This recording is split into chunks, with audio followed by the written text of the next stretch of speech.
C'était comment? Alors les 24 heures du Mans, c'était exceptionnel les amis. Je tiens à vous dire, vraiment, je me suis régalé. En gros, ce week-end, pour ceux qui n'avaient pas le truc, déjà hier c'était la fête des pères. Je me suis dit il y a quelques mois, j'ai eu l'occasion de pouvoir bosser, je vais mettre le collab. J'ai eu l'occasion de pouvoir bosser avec Michelin. En fait, ça faisait quelques temps qu'on voulait bosser ensemble et tout. Je vous avais rencontré au KCX notamment. Et en fait, il m'avait proposé de venir pour les 24 heures du Mans. Alors moi, les 24 heures du Mans, en fait, j'étais déjà allé une fois. En fait, je sais même plus quand c'était.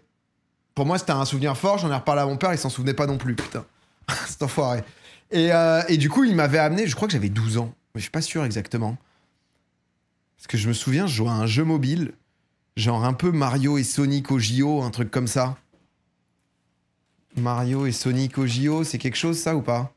Ah non, mais c'est pas du tout... parce que c'était sur téléphone. C'était sur téléphone portable. Bon, un jeu, je crois que c'était peut-être que Sonic, c'était pas Mario peut-être. L'année dernière. Non, mais... mais du coup... non, du coup, je sais plus quand c'était, mais bref. Sur DS, non, j'ai jamais eu de DS, moi. Mais bref, en vrai, on s'en fout. Sonic aux Jeux Olympiques, vas-y, check. Mais je crois que c'était sur tel. Il était trop bien. Mais non, mais ça, c'est vous me refilez le même truc. Bref, on s'en fout. Et du coup, en fait, bah, j'ai voulu lui faire la surprise. Alors, la surprise, c'est un grand mot parce que... ah, mais il n'y a plus le chat. Vous existez plus? Ah si, vous êtes là, c'est bon. C'est bon, je vous ai retrouvé. MDR, le souvenir cool de ton côté, ça fait plusieurs fois que t'en parles, le daron s'en souvient plus. Ouais, parce que moi, mon père, en fait, il a beaucoup fait les 24 heures.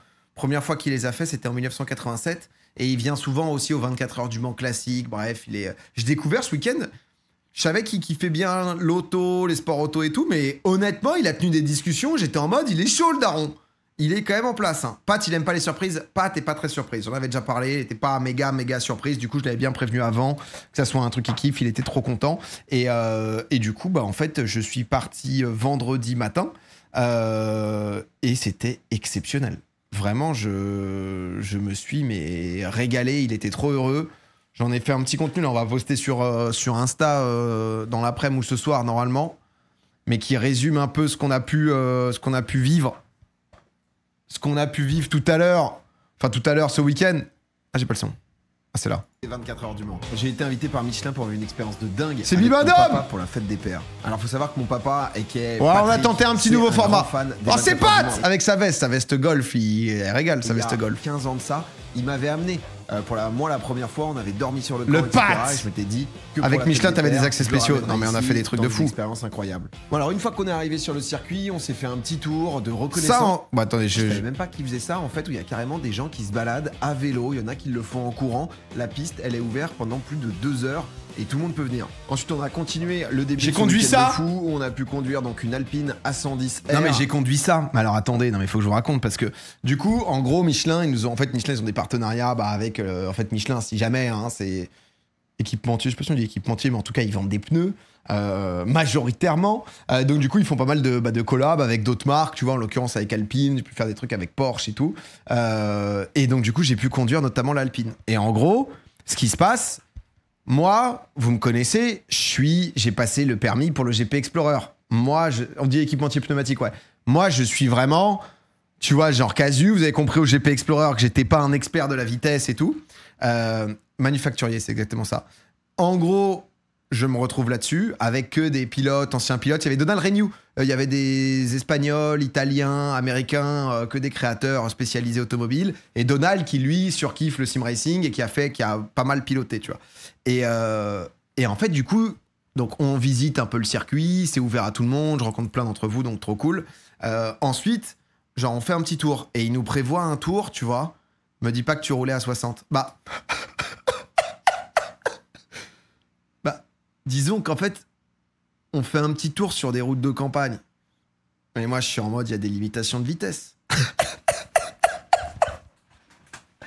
Et déjà, j'étais content de le faire avec mon papa parce qu'en vrai... Je me rends compte que je lui ressemble énormément. Ce qui est... Dans le physique, vous m'avez dit que je lui ressemblais, mais dans les attitudes et tout. Et en vrai, on est un peu déstressé, tu vois. Et en fait, à un moment, je conduis, mais comme si je conduisais une caisse normale. Donc, je conduis, tu vois. Et à un moment, il me fait, bah tiens, va un peu moins vite pour laisser partir la voiture devant. et accélère, tu sais, pour sentir, tu vois, genre J'étais en mode, ah putain, ah c'est ça la sensation où on teste. Et du coup, tu vois, genre, avec mon père, on était en mode, t'as des moments, t'as les routes, elles sont limitées à 80, tu vois, on allait à 90, j'avais l'impression de faire crier le moteur, je me sentais hors la loi, tu vois. L'Américain, il débarque, un Américain spécialisé caisse, on se pose un moment pour juste boire un petit truc et repartir. À un moment, je suis monté genre à 120, je me sentais fou. Je me suis dit, mais en fait, c'est des routes de campagne, frère. À un moment, tu te dis, en fait, tu vois pas le virage. Moi, je suis un mec prudent. Je suis un mec prudent, tu vois. Quand on voit pas ce qui se passe après le virage. Ah, l'Américain, il était en mode, ouais, j'ai pris 190. J'étais en mode, ok. Mais c'est un circuit. Mais non, on n'a pas conduit sur circuit. On conduisait en mode juste sur des routes où il y a absolument personne. Donc, merci beaucoup, Guimbus. Ah non, mais sur circuit. Non, mais excusez-moi. Ah, mais non, mais sur circuit, je serais pas resté à 60, les gars. Ah non, quand même. Vinsky. Merci, bienvenue, Vinsky. Salut, mon Vinsky. Mais du coup, non, mais il y avait personne. Mais bref, non, mais c'est juste, en fait, c'était plus l'Américain qui faisait un peu de la merde. Et donc, du coup, bah, après, c'est la suite. Mais c'est vrai que, en fait, je suis globalement une flippette, en fait. Mais j'ai bien kiffé. J'ai bien kiffé quand même parce que je me suis quand même un peu sorti de ma zone de confort. Et surtout, j'ai pu voir le Pat conduire. Ah, je voyais le Pat attaquer les virages. J'étais en mode, putain, mais ça, c'est ma légende, ça. Bah, j'ai rien compris, du coup. Ah non, parce qu'en fait, la voiture, tu la récupères sur le circuit, enfin, près du circuit. Mais le circuit, il fait 13,7 km, hein, je crois, celui du Mans. 13 ou 14, un truc comme ça, donc... Le Pat... Mais ça, c'est... Là, il était heureux. Putain, il était régalé. Il était content. Sur des petites routes et ça a fait pousser le moteur. Voilà, ensuite c'était retour sur le circuit. Ah ouais, on a. Bon, non, mais en fait, je vous passe la vidéo et après j'en parle, sinon je vais être insupportable. Luxe, on va pas se mentir. C'est le Glamping 24. C'est exceptionnel. On avait même chacun notre. C'est la folie ce truc. On allait partager, mais vraiment ils nous ont régalé. Jour J du départ, la journée a commencé avec Porsche Penske dans le paddock Porsche et forcément il y avait des pneus de partout. On pouvait pas filmer les voitures parce que les moteurs en fait étaient à découvert. Je me suis dit, si jamais ça partait en leak, ça aurait pu être compliqué. Ouais, en gros, si le moteur est visible, tu peux pas filmer, je pense que tout comme tu peux pas filmer par exemple les écrans des ingénieurs et tout, donc ça c'est... On a continué l'expérience avec Porsche où Fred, le pilote, a voulu m'envoyer en enfer Penske. dans une Porsche Carrera GTS, tu prends plus Penske. de 300... On dit pas Penske, parce que c'est des Allemands, non? Ah mais après c'est parce que j'étais avec une Mexicaine, une fan de... Et en fait elle parlait que... Bah, déjà elle disait Michelin, pour Michelin, donc... 315 km/h. Ta tête dans le casque. Non mais en fait j'ai foutu comment s'appellent les... Non, mais, en fait ça c'est les lunettes, mais c'est les méta là. Et du coup j'ai filmé pas mal avec ça. Continue l'expérience avec Porsche. C'est américain donc les Penske, ok. Où Fred, le pilote... Ah Fred, c'était un amour. Hein. Le pilote, les trucs qu'il filme, ouais mais du coup j'ai vraiment une gueule... Porsche Carrera GTS, tu prends plus de 315 km/h en bout de ligne. Ah, j'étais équipé, j'étais en double cam. Oh le mec il est exceptionnel. Hein. En fait, on se rend pas compte à quel point... Là, on est à 244 294, pardon. 190. Et tu te rends pas compte à quel point c'est une Carrera GTS. Oh, les 300. Quel point le truc est stable. Oh là là là là là. Je pensais limite que ça me ferait avec... plus... pas d'effet, mais le truc est tellement stable que ouais, je m'accroche après. Hein. T'as l'air... Non, mais en fait, pour vous dire, Donald, il l'avait fait la veille. Sauf que Donald, en gros, il l'avait fait... Et en fait, il l'avait fait jeudi soir. Et du coup, il s'était retrouvé, les mecs, en gros, avec... normalement, tu fais un tour, c'est 13 km, donc t'as le temps de kiffer, c'est 4 minutes à peu près, tu vois. Donc déjà, t'es content. Et en fait, le truc, c'est que l'ACO... Ouais, je crois que c'est eux, l'organisation, quoi. En fait, ils avaient besoin de faire des tests par rapport à des trucs de signalétique et tout. Donc Donald, il a fait... Donald Renew, pardon. Vous connaissez Donald Renew? C'est comédien doubleur de zinzin, il fait plein de trucs sur Twitch et il adore le sim racing, mais surtout tout ce qui est justement sport auto et tout. Et en fait, il a fait 5 tours de suite. Et 5 tours, quand le mec t'envoie à 300 et quelques dans les virages, au bout d'un moment, et du coup, il m'a fait non, mais tu vas être trop mal, etc. J'étais en mode, mais attends, qu'est-ce qui se passe? Attends, mec, j'ai fait de la F4 en fait sur un bout de ce circuit. Sur le circuit Bugatti, tu me prends pour qui? Et c'est impressionnant à 300 de voir à quel point la caisse, elle colle. Et à quel point le pilote, bah, comme c'est un grand boss, quoi, dans les virages, etc., le moment où il pile, tu viens piler à 300. Après, les gars te font un tour. Le but n'est pas de faire un temps à tout prix, mais de te faire avoir des sensations. Ah, c'était... Tu vois la maîtrise et tu vois la différence, c'est grandiose. P17 encore. Non, mais c'est quoi mon vrai score Moi, je dis P15. Je dis que j'ai fait 15e au GP Explorer. Mais peut-être que j'ai gratté une place dans mes souvenirs. Peut-être que j'ai fait 16 et je dis 15 maintenant. Ça, c'est possible. C'est possible que dans 10 ans, je dis 12, tu vois. Mais c'est possible que j'ai peut-être gratté une petite place, tu vois, de plus rapide que Butitine. Ça dépend du circuit. Non, P17, c'est sûr que non, mais je crois que c'est 16. Et je dis peut-être P15 maintenant, pour essayer de créer une crédibilité qu'il n'y a absolument pas. Ça, c'est clair et net. Et juste le top 12, en fait. Collab commercial. Ouais, c'est Michelin qui m'a invité. Bah, c'est Michelin qui, c'est pour ça que je mets... mais qui m'a invité, honnêtement, ils nous ont régalé. Et surtout... Non, alors déjà, attendez. Là... Parce qu'en fait, la collab, elle s'est fait... Oh, il y a le classement de la course. Oh, Cédric qui... Oh, P16, hein. Plus un tour. Voilà, je fais 10 points. Ouais, bah j'ai fait devant Prime. J'ai fait devant Pierre. Sofiane, Dejna, Joyka. Le Xav, malheureusement, voilà, j'ai dû finir devant lui. Pas trop eu le choix, mais... Non, bah écoutez, déjà, au moins, j'avais fini la course. Tu vois. Et j'avais pris du plaisir, alors que j'étais nul. Et j'ai pu en parler à des pilotes. De ce fameux spin qui avait fini dans le mur. De ce moment difficile. Attends, quoi? J'ai aucun souvenir de toi qui est au GP. Bah après, si tu regardais juste le stream, c'est vrai que je suis pas celui qui est passé le plus à l'antenne. Tu vois. Je suis pas celui qui... voilà, qu'on avait le plus vu. Mais tu vois, j'avais compris que ça serait plus une question de performance, de combien j'allais faire, de juste prendre du plaisir et de paniquer la course pour se retrouver en mode « Ah bah j'ai fait un accrochage pour la 15e place, tu vois, et tu niques tout le spectacle. » Donc, t'as fait un dépassement 2. Parce qu'en fait, j'ai commencé... Ah mais j'espère... Ouais, parfait. Oh putain, fait chier, ils ont mis les grilles de départ. Non mais le temps, il est catastrophique. En fait, le matin même... En gros... Je vous résume un peu le GP Explorer. De mon côté, je m'étais retrouvé donc du coup au GP Explorer. J'avais pas le permis, donc j'ai passé le permis justement pour pouvoir rouler et tout. Un peu comme d'hab, Flipman, quoi, dans tous les sens. 3e session, je commence à bien comprendre parce que j'avais pris un simulateur. Méga kiff. Je me retrouve en fait, au moment où je commence à faire des... Je tournais en 1,50, tu vois, à peu près. Genre, je faisais 1,5. Mais en vrai, j'avais fait du...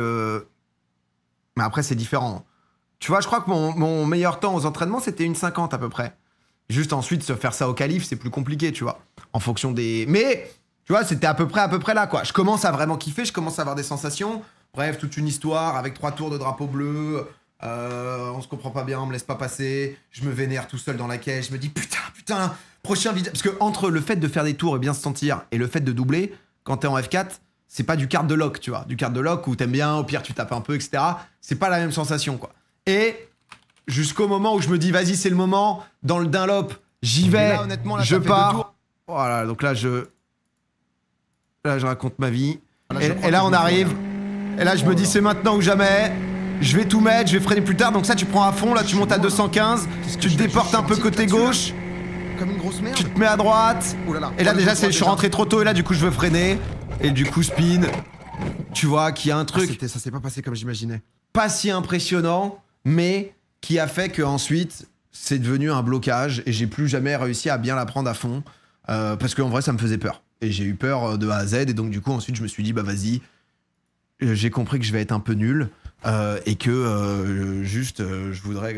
une mini Joyka, ouais, exactement, une mini Joyka. Et que du coup, le but, ça serait de prendre du plaisir et de paniquer la course pour ceux qui allaient vraiment se foutre la tête dedans, quoi. Donc voilà. Mais bref, qu'est-ce que je vous disais? Donc non, mais ça c'est pour l'histoire du GP, l'histoire du GP Explorer. Voilà. 1,43, c'est quoi la diff avec toi? Oh bah on va pas dire des minutes, mais des bonnes secondes quand même. Hein. Là, on a de quoi faire. Et non. Et pour revenir à avant, parce que ça, on parlait de Michelin, etc. Michelin, je rencontre le mec qui gère marketing / influence et tout.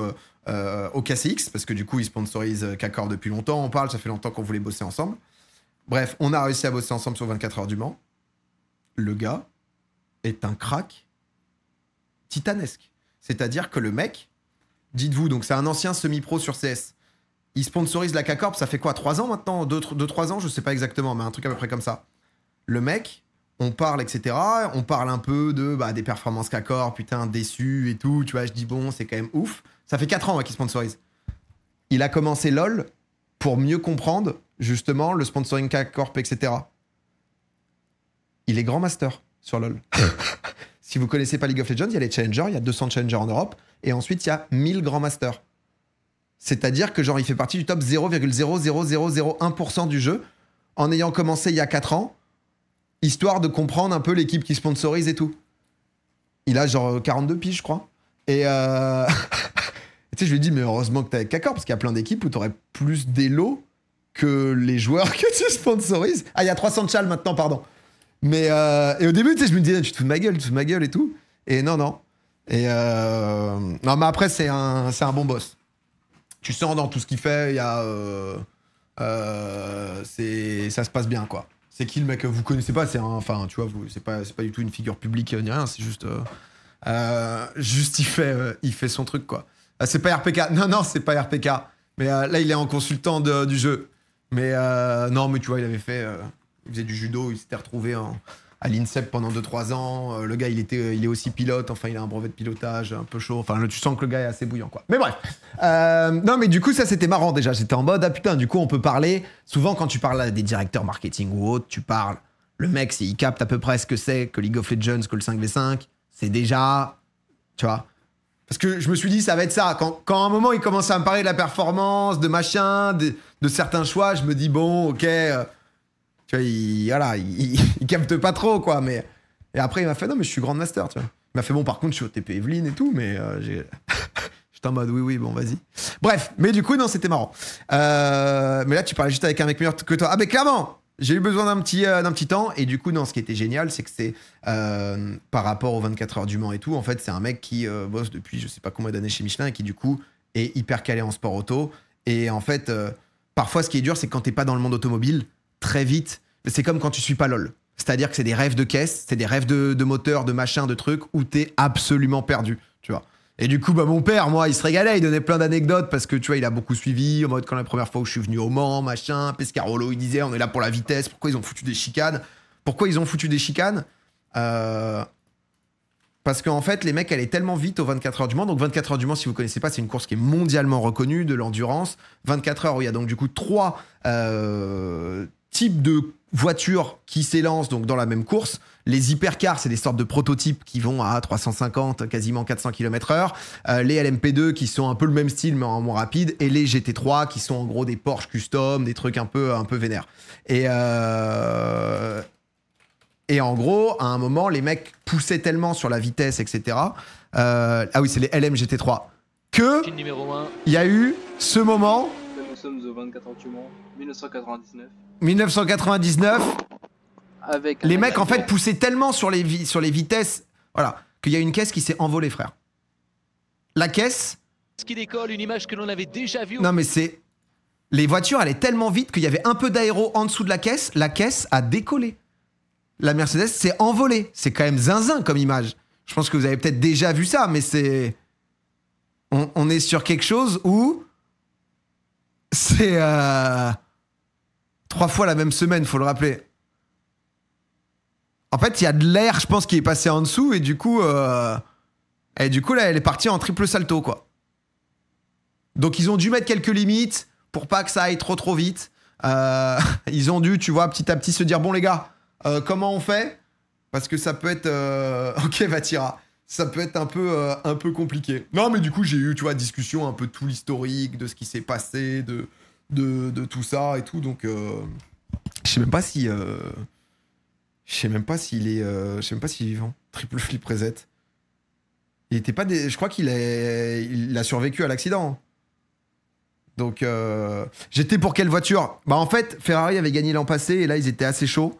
Et moi, j'aime bien être un peu pour les underdogs. J'étais pour la 6, là.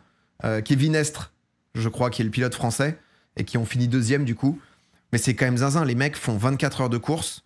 J'avais fait une story, au bout de 18 heures de course, il y avait encore 9 écuries, donc 9 voitures, il y a 3 pilotes qui se relaient, hein, si vous savez pas, je crois que les relais c'est minimum 1h30 et après tu as des conditions un peu et tout.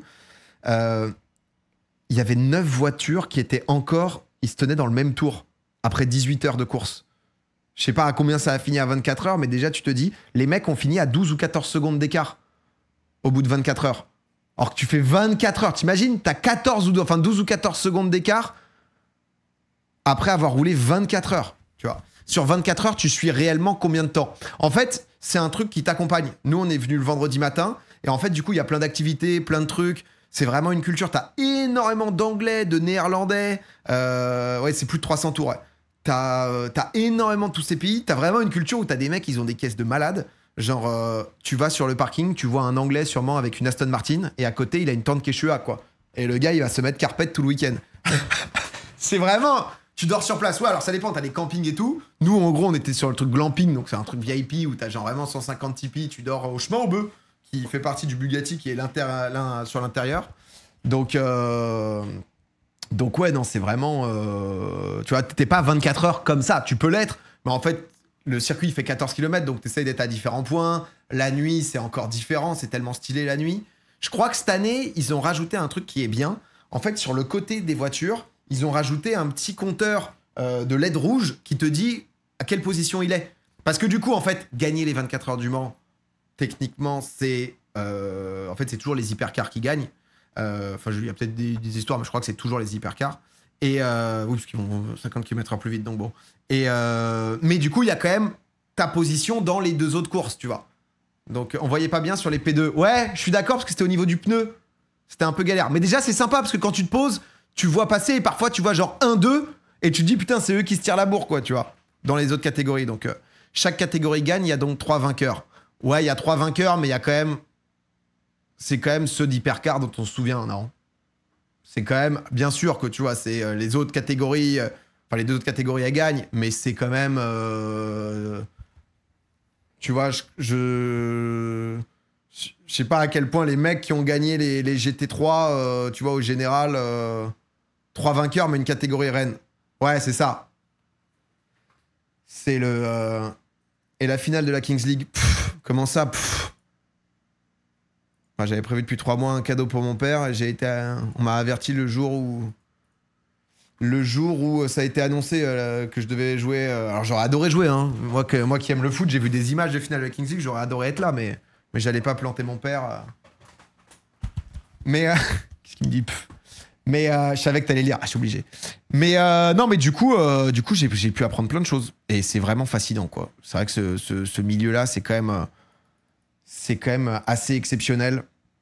Mon papa, il a pu faire... On a fait le grid walk, mais j'ai encore le truc, là, le machin du grid walk. Forcément, mon père, parce qu'en fait, t'arrives et t'as vraiment... Je crois que t'as 62 voitures au total. Il y a à peu près 870 photos. Mais je l'ai Elle, vu c'était l'espagnole, une ça fait créatrice. trop plaisir.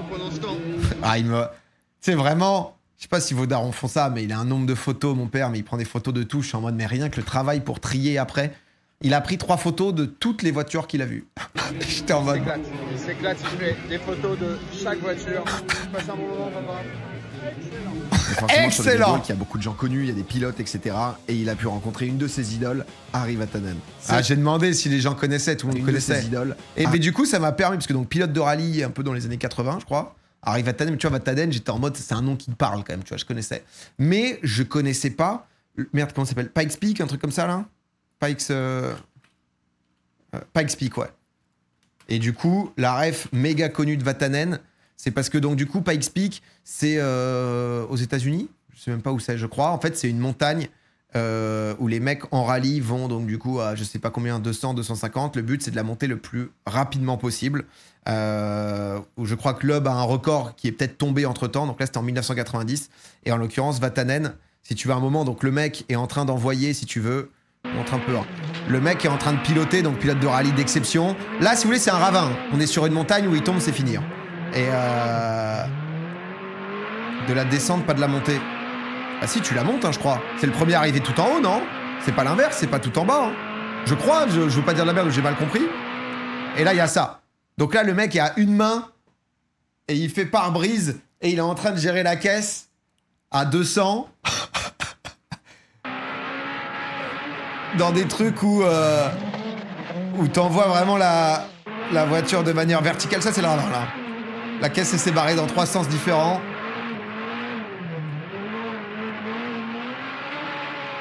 C'est vrai que la visibilité est pas énorme. Ah, je connaissais pas du tout, tu vois, donc du coup, il y a plein de trucs qu'on m'a appris d'anecdotes, man. C'est une course de côte. Et bref, non, mais mon père, j'avoue, bah, il les connaissait tous, tu vois, du coup, il était trop content. Il était vraiment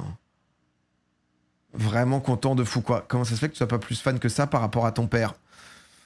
De sport auto, bah moi, mon père, en fait, ce qu'il aime vraiment beaucoup, il a fait les 24 heures du Mans, mais en fait, il va... Je crois que c'était tous les 2 ans avant, et là, je crois qu'ils l'ont passé à tous les ans, les 24 heures du Mans classiques. En fait, mon père, ce qui kiffe vraiment, c'est les voitures anciennes, tu vois.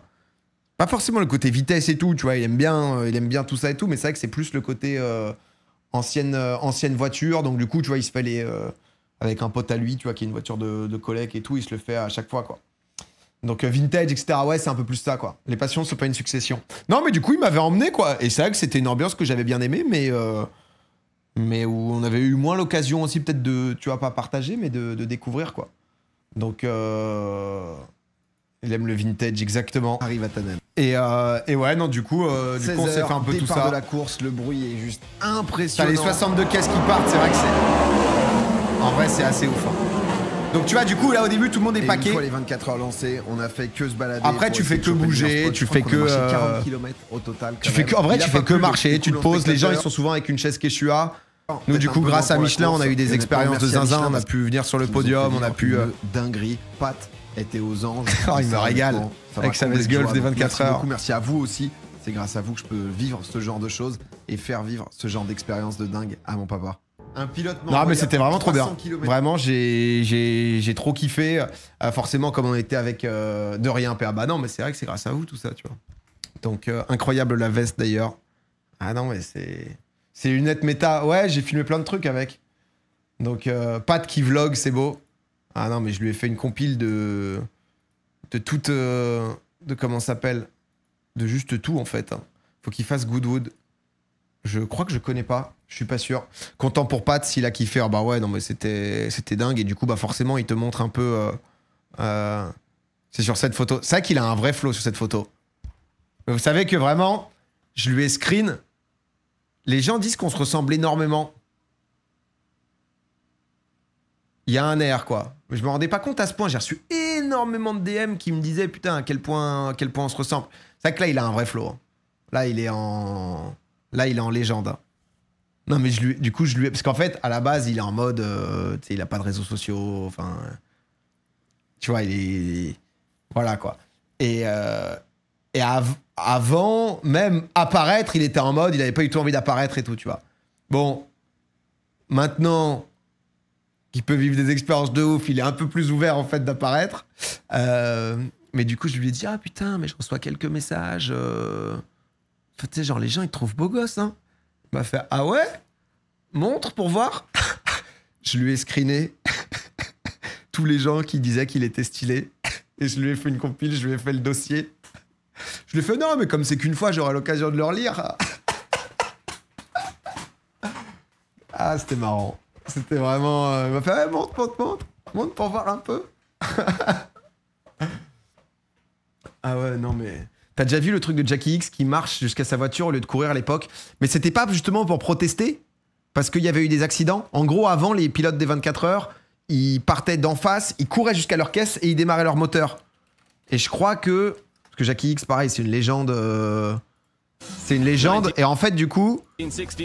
En fait, les mecs couraient. Tu courais, t'allumais ta caisse et tu partais. Sauf qu'en fait, il y a déjà eu des accidents... où les mecs, en fait, bah, du coup, ça part plus vite et les mecs se font allumer, quoi. Il y en a qui se faisaient renverser et tout. Et en l'occurrence, je crois, en 69, du coup, bah, pour s'opposer à ça, il y allait en marchant et il a quand même gagné les 24 heures, si je dis pas de bêtises, cette année-là. Et du coup, ils attachaient pas leur ceinture et tout. Et du coup, après, ils ont arrêté parce que c'est vrai que d'un point de vue spectacle, c'était kiffant, tu vois, mais en fait, c'était la merde, quoi. Donc, je crois qu'il a gagné dans cette année-là.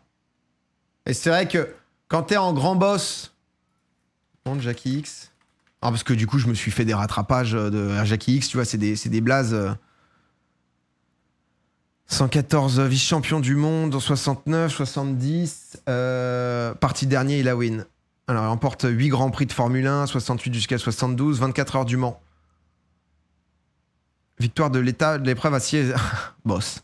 Donc 69, première fois qu'il gagne, c'est en faisant ça. Le moment où tu fais un geste de protestation et que tu finis par gagner, t'es quand même un grand boss, quoi. T'es... Ah, parce qu'avant, ils étaient que 2 en plus. Maintenant, ils sont 3. Ce qui fait que souvent, t'as un rookie qui vient en 3e aussi, où c'est sa première fois aux 24 heures et il roule moins que les autres. En moto, ils le font encore, ouais, je crois. Donc... Mais du coup, non, c'est quelqu'un, donc c'est vrai que... Bah, en fait, on a aussi rencontré Tom Christiansen. Non. Il a gagné 9 fois. Christiansen, c'est pas Christiansen? C'est Tom, non? Monsieur Le Mans, ouais. Exactement. Le mec a gagné 9 fois. Oh, sur Wikipédia, c'est pas la bonne recherche. Ah, Christensen, c'est un cas. Le mec a win 9 fois, en fait. Vainqueur. C'est l'époque Audi où il gagnait tout, ouais, ça. Où Audi était en... Mais après, c'est comme toi, t'as protesté au GP Explorer parce que les circuits étaient trop dangereux. Exactement, c'est un peu pareil. Non, et après, on a eu pas mal de... Bah, aussi de petits bruits, parce qu'on venait avec Michelin, tu vois, pour comprendre un peu plus comment... bah, justement, comment ils font les pneus. C'est quoi, justement, le côté... eux, en gros, ils sont beaucoup dans un truc de... en fait, ils développent et ils améliorent, justement, pour la course. Le sport automobile, en fait, leur sert de laboratoire d'innovation pour ensuite... apporter les innovations au grand public, les trucs qui peuvent servir, hein, notamment le fait de bah, justement la durabilité des pneus et tout. C'est Donald. Donald, il m'a fait une vente d'un pneu. Alors je me serais jamais dit tiens putain je vais tomber là-dedans. Donald, il m'a dit non mais attends, faut que je te parle d'un pneu. Déjà j'étais en mode quelle est cette discussion que se passe-t-il entre nous? Et il m'a dit non mais ce pneu il est exceptionnel. Ah bah ils l'ont pas. Le Cross Climate 3. Et en gros, c'est un pneu qui s'adapte. Il a commencé à m'en parler. J'étais en mode, putain, En fait, c'est le dernier qu'ils ont sorti, mais il n'était pas disponible dans sa taille de pneu encore. Donc, il avait le seum et il me disait, ah non, mais j'ai hâte qu'il sorte et tout.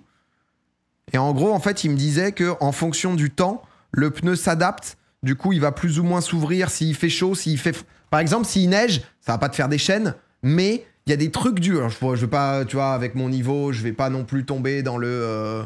parce que j'y connais que dalle. Mais en gros... Il y a comme des picots qui ressortent qui font que ça va te faire une adhérence plus poussée justement à la neige et en fonction des saisons, en fonction de, bah, du temps, de la température.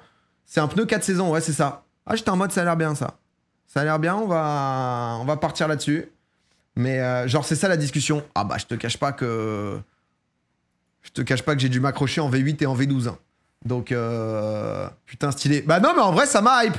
Parce que moi étant quand même un giga flippé... Tu vois, le moment où tu conduis un peu sur des trucs neige et que t'es pas bien, ça régale, quoi. Donc, j'ai le Cross Climate SUV, j'ai fait toute l'Islande en hiver avec. Ah ouais, non, c'est... Le V12 de l'Aston t'a fait plaisir. Oh putain, ça aussi, j'ai découvert des voitures. L'Aston Martin Valkyrie. Ah, c'est là où je me suis dit que... Parce que du coup, en fait, ils l'ont appelé comme ça, leur modèle, donc Valkyrie... ça, c'est donc leur proto, c'est leur hypercar. Ça, c'était leur hypercar, du coup, là, en 2025. Mais c'est lié à une voiture de base, non? Parce que du coup, on en a vu 4 d'un coup à un moment. Celle-là, là. Oh, la caisse, les mecs ont ça, quoi. C'est fou que des gens aient ça. Tu te dis, il y en a, ils se régalent, hein. Tu vois le mec passer là-dedans. Je crois que ça coûte 600 000 balles. C'est... Verstappen en a une. Et du coup, ils se sont inspirés. Bah, et du coup, elle s'appelle... comment s'appelle Valkyrie, justement, la boss. C'est des styles, hein. Les Cadillac PA. Après, il y a des couleurs que j'ai pas trouvées méga jolies, tu vois, mais... Cadillac... Ah, parce que, attends, ils ont essayé de m'apprendre à comprendre la différence de bruit entre, justement, Hypercar, LMP2. Les GT3, tu comprends, parce que c'est des bruits pas plus normaux, mais plus différents. Moi, je pensais que plus ça faisait du bruit, plus c'était big, alors que non. On est vraiment... Aston Martin, tu vois, elle fait un bruit particulier... Et Cadillac, elle a un peu un bruit d'LMP2. LMP2, c'est la deuxième catégorie. Ça ressemble aux hypercars, mais ça va moins vite, en gros. C'est 3 millions une Valkyrie? Ah ouais, je pensais que c'était... Prix. Ah oui, c'est 20 quiches en fait. Holy shit. 2,5 millions. Putain de merde. Ah quand même, hein. Les F3 sont limite plus bruyantes que des F1. Ah bah du coup, de nuit, on est allé à 2-3 virages. Inaudière, je crois. Et ensuite, tout en bas. Enfin, pas tout en bas à gauche. Et de nuit, c'est magnifique aussi. Hein. De nuit, attends, c'est où? C'est là. Ah ouais, ça, il avait plus de batterie. En vrai, j'ai vu beaucoup. Ah, on a pu monter sur le podium. Putain, c'était incroyable. Ah ouais, là.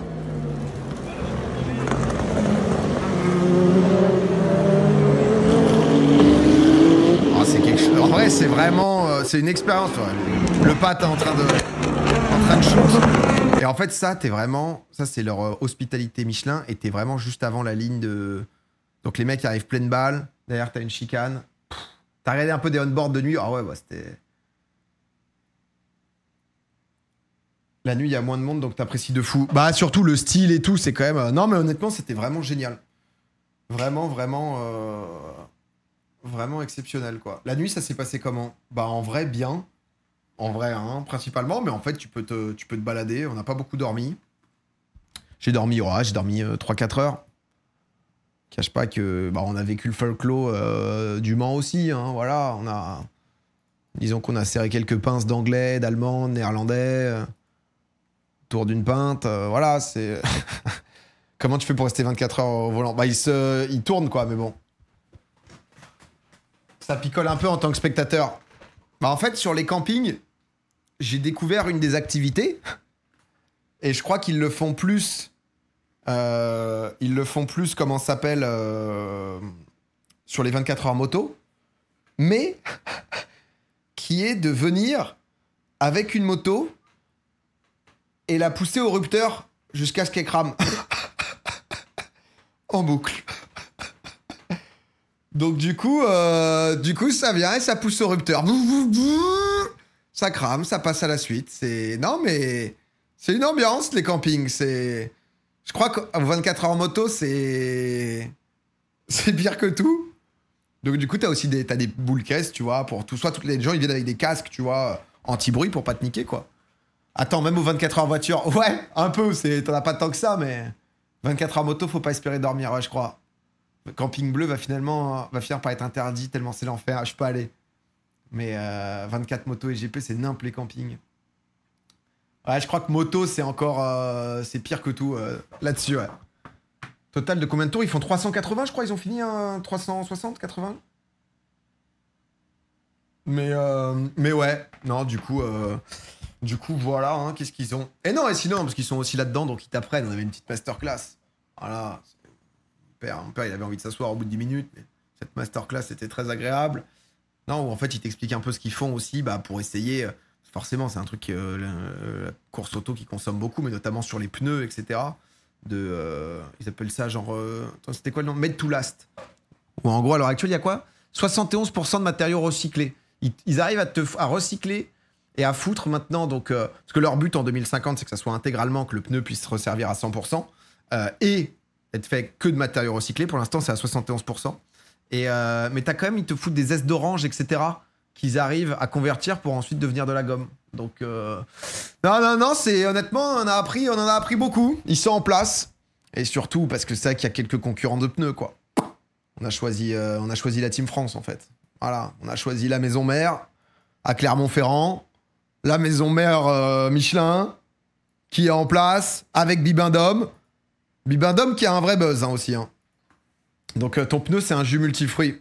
Ah, c'est ce qu'il y a de mieux, en Team Michelin. Bah ouais, ils sont là, hein, ils sont en place. Hein. Donc, est-ce que ça t'a donné envie de t'intéresser plus au sport mécanique? Bah, je trouve que c'est exceptionnel l'ambiance et tout. Après, j'étais trop content de partager ça avec mon père. Après, ça m'a pas non plus, tu sais, genre du jour au lendemain. Mais j'ai vécu des expériences déjà inoubliables et qui donnent envie, quoi. Tu vois, donc Donc en vrai, ça met bien, quoi. Bibendum, le GOAT. T'as vu Mondo qui a encore battu son record du monde? Bah en fait, je vous cache pas que le souci, moi, c'est que... Donc Armand Duplantis, qui est le boss absolu en saut à la perche, en fait, il a tellement un niveau de monstre, mais il dose tellement son niveau, puisqu'à chaque fois qu'il fait un nouveau record du monde, il prend généralement 100 000 balles dans chaque... Que, en fait, il le fait tellement... Pas que ça me hype plus, c'est horrible à dire, tu vois, c'est pas ça. Mais que c'est devenu tellement générique pour lui que le gars est encore large. Donc le gars, en gros, se prévoit encore pour garder un objectif. Non mais bien sûr, sinon le mec se fait chier. Mais du coup, enfin, tu vois, tu sais qu'il a encore 6 cm, quoi, tu vois, de marge. Donc en fait, bah, il va se faire 1 cm, 1 cm. C'est la 12e fois qu'il bat son record. Mais c'est normal, c'est son game à lui. Le mec, en fait, si d'un coup il bat son record et en fait toute sa vie, il a plus rien à chase parce qu'il pourra jamais faire plus. Et qu'en plus, niveau thune, il a pris une fois 100 000, bah vaut mieux prendre 20 fois 100 000, quoi, tu vois. Et à chaque fois, on parle de lui, du coup, ça le met bien à tout niveau. Le gars est tellement monstrueux. Mais, étant pas spécialiste du saut à la perche, c'est que quand on me dit « Oh putain, Duplantis a battu son record du monde », je suis pas en mode « Quoi ?» d'un sport que je suivrais pas trop, tu sais, où tu te dis Vas-y, tu vois. Mais c'est tellement nul qu'on reconnaîtra pas son prime réel. Oh bah, il va y arriver, hein. Tu vois. Donc, mais le gars a entièrement raison, quoi. Mais c'est vrai que d'un point de vue extérieur... Mais en vrai, encore s'il le bat en Diamond League, c'est plus d'1 million. Bah ouais, c'est... La règle des 100K et naze, il devrait faire une addition. Non, parce qu'en fait, c'est des... Je dis pas de bêtises, hein, mais c'est des... Je cherchais le nom, j'ai plus le nom des... C'est des événements, comment on appelle ça à chaque fois là vous allez me dire, je vais me rappeler tout de suite, mais... Des meetings, merci. En gros, en fonction des différents meetings, bah, les mecs qui organisent le meeting, ils mettent des primes pour qu'on puisse parler de leur événement, le meeting a ses propres sponsors, ainsi de suite, tu vois. Donc c'est pour ça qu'ils essayent de booster les athlètes, hein. Et la Diamond League, c'est un truc justement d'athlétisme qui a été lancé il y a déjà quelques années, mais qui a pour but de lancer, de créer justement l'attraction et tout. Donc eux doivent mettre des primes de zinzin pour dire, frère, tu bats tes records chez nous, t'as envie de battre le record à cet endroit, tu vois. Et c'est l'économie de ce game, l'athlétisme, qui est difficile d'en vivre, donc voilà quoi en fait.